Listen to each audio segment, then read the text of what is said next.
Hey, it's Todd Ault and welcome back to Wall Street Words. Today's word is book value. You take the equity and you divide that by the number of shares to come up with the per share book value.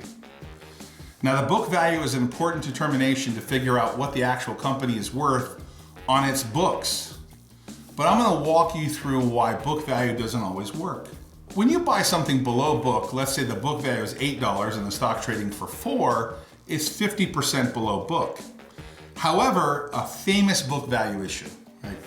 So in the late 90s, early 2000s, Playboy, the magazine, Hugh Hefner's magazine, was publicly traded.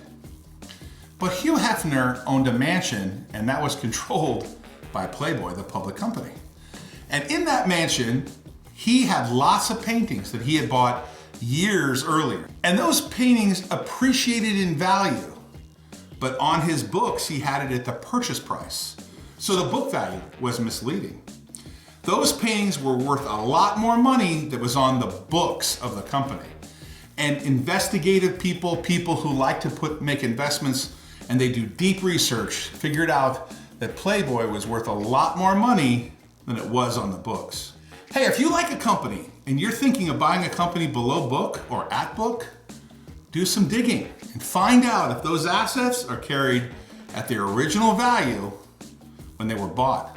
Hey, as a side note, I've used book value to make investments and it's made me a lot of money. A lot of times when I find something very much under book, there's a reason for that. And you got to investigate to find out why. Today's word, book value. Hey, thanks for watching Wall Street Words. Please subscribe and hit that bell below. If you think this video adds value, please share it with somebody. By the way, if you want to watch more Wall Street Words videos, there's 2 videos right here you can watch right now. There's new videos every day. Thanks for watching Wall Street Words. Always great things happening here.